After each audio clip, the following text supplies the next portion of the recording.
आर्थिक पृष्ठभूमि का मतलब है कि जो कुछ आगे काम करता है तो उसके पीछे कुछ ना कुछ रीज़न रहता है ना?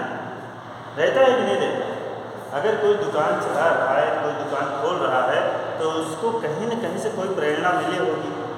हाँ, अगर आप पढ़ने आ रहे हैं तो कहीं न कहीं से कोई प्रेरणा मिली होगी कि ये पढ़ोगे तो ये होगा, या तुम्हारे पीछे का बैकग्राउंड होगा, पिताजी पढ़े होंगे, बड़े भाई पढ़े होंगे, जो या कोई शिक्षित रहा होगा, है ना? तो ये बैकग्राउंड कहीं न कहीं से जो हमें मिला है वो कहीं न कहीं हमारे पीछे से जुड़ा रहता है। जो कुछ भी हम करते हैं वो कहीं न कहीं पीछे से जुड़ा होता है, या कोई ऐसा माहौल मिल जाता है। मान लो हमारे पूर्वज नहीं पढ़े थे तो इस समय का माहौल ऐसा बन गया था कि वो हमें प्रेरित करता रहा कि आपको पढ़ना चाहिए, आपको आगे बढ़ना चाहिए, है ना? तो यही पृष्ठभूमि मार्शल के लिए भी कुछ है। तो मैं इसमें वर्तमान जो पुस्तक हमारे पास है एडम स्मिथ मार्शल की, कौन सी है? Principles of economics.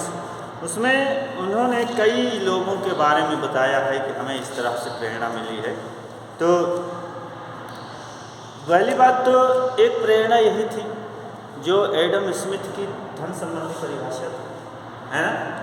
धन संबंधी परिभाषा से उनको ये प्रेरणा मिली कि अंतिम लक्ष्य धन नहीं हो सकता है ना? धन कमा लेना अंतिम लक्ष्य नहीं हो सकता है। तो उससे उनको प्रेरणा मिली कि अंतिम लक्ष्य होना चाहिए मनुष्य का कल्याण। तो फिर उन्होंने धन को गौड़ रखा और कल्याण को ऊपर किया, है ना? ऊपर रखा, जिससे कि हम उसको ये समझें कि जो अर्थशास्त्र पढ़ने का उद्देश्य है वो ये नहीं है कि हम धन कमाएं, बल्कि उसका उद्देश्य ये है कि हम धन तो कमाएं लेकिन उससे अपना कल्याण करें। कल्याण का मतलब अपने ऊपर यूज़ करें, है ना? अपने योग करें। ऐसा नहीं है कि हम धन कमा लिए और उसको जमा करके रख लिए, पता चला हमारी तबीयत खराब है, खर्च नहीं कर रहे हैं, तो फिर क्या मतलब हुआ? उस धन का कोई मतलब नहीं, है ना? तो मार्शल ने कहा कि धन तो कमाओ लेकिन उसको खर्च भी तो करो। इसीलिए उन्होंने जब अर्थशास्त्र की परिभाषा लिखा तो उसमें उन्होंने ये बना दिया कि आर्थिक, अनार्थिक, गैर आर्थिक, है ना? तो आर्थिक कौन है? जो अर्थशास्त्र की क्रियाएं करता है, आर्थिक क्रियाएं करता है, और जो आर्थिक क्रियाएं नहीं करता है उसको उन्होंने कह दिया अनार्थिक या गैर आर्थिक। तो ये कौन होते हैं? उसमें उन्होंने चिड़ियों को, पशु पक्षियों यानी पशुओं को अलग कर दिया, कंजूसों को अलग कर दिया। कंजूस क्या करते हैं? धन कमाते तो हैं, खर्च नहीं करते, तो फिर कल्याण नहीं होगा ना, तो उनको अलग कर दिया। साधु सन्यासियों को अलग कर दिया। साधु सन्यासी कल्याण से उनको कोई मतलब ही नहीं, है ना? हमारा पेट भरे कि ना भरे कोई मतलब नहीं। तो ऐसे लोगों को उन्होंने बाहर कर दिया जो कल्याण से संबंधित नहीं है। चोरों डकैतों को भी बाहर कर दिया, है ना? घूसखोरों को बाहर कर दिया, अर्थशास्त्र से बाहर।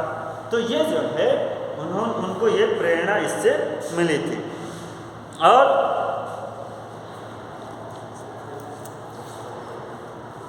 उन्होंने स्वयं यह अनुभव किया कि 19वीं शताब्दी में औद्योगिक क्रांति के परिणाम स्वरूप एक ओर तो उत्पादन में बहुत वृद्धि हुई और दूसरी तरफ उत्पादन में जो गरीबी थी उसमें काफ़ी वृद्धि हो गई। ले लिया हमने, ले लिया, चेल्सी का उठा लिया। तो उससे भी उनको, जैसे औद्योगिक क्रांति कब आई थी? 17वीं शताब्दी में इंग्लैंड में। पढ़ा होगा, जब हिस्ट्री पढ़ रहे होंगे तो उसमें पढ़ा होगा 17वीं शताब्दी में इंग्लैंड में औद्योगिक क्रांति हुई। तो औद्योगिक क्रांति में एक तरफ उत्पादन तो बढ़ा लेकिन एक तरफ गरीबी भी बढ़ गई।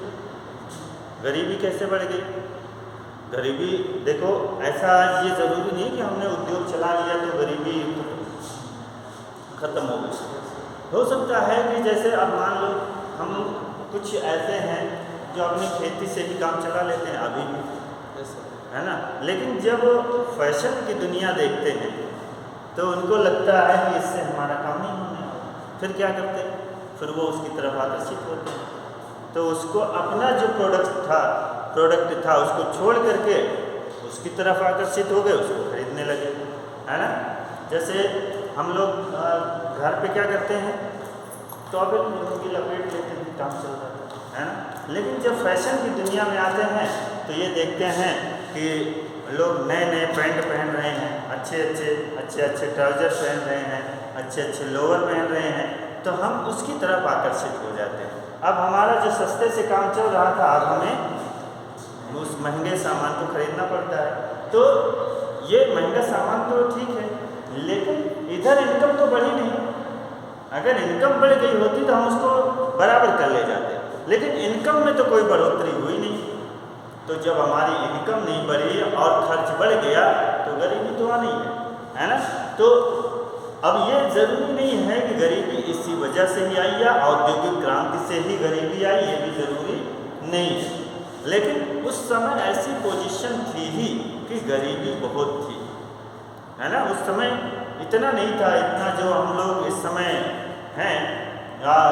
इस समय का मतलब समझ रहे हैं ना कि जितना विकास के क्रम में आज हम लोग पहुँचे हैं, 17वीं शताब्दी, आज हम 20वीं शताब्दी में, 21वीं शताब्दी में है ना। 500 साल पहले लोगों के पास सामान बहुत कम रहा होगा ना। उनके पास इंटरनेट की टेक्निक थी ना, टेक्नोलॉजी, बहुत ज़्यादा टेक्नोलॉजी थी ही नहीं। जैसे हम लोग कपड़े बुन लेते थे, हथकरघा से बुन लेते थे, तो उसी को उन्होंने पावर लूम से कर दिया, तो थोड़ा सा ज़्यादा हो गया। मान लेते हैं एक एग्जाम्पल के लिए कि ऐसा हो गया और कोई ख़ास बात नहीं, है ना। मतलब बहुत ज़्यादा हम टेक्नोलॉजी में आगे नहीं थे, बहुत पीछे ही थे। तो ये भी मार्शल को प्रेरित करता रहा।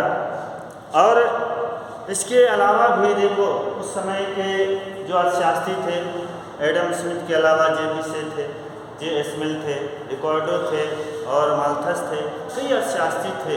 इन सब के सिद्धांतों से वो प्रेरित हो करके अपने इकोनॉमिक्स के साइड में आए, है ना। तो इस तरह से उनको कई सारी प्रेरणाएं मिली और उन प्रेरणाओं से होते हुए उन्होंने अपने अर्थशास्त्र को एक नई पहचान या नई बुक का प्रकाशन, बहुत सारी चीज़ें उन्होंने किया। ठीक है, अब चलते हैं इनके आर्थिक विचार पढ़ लेते हैं।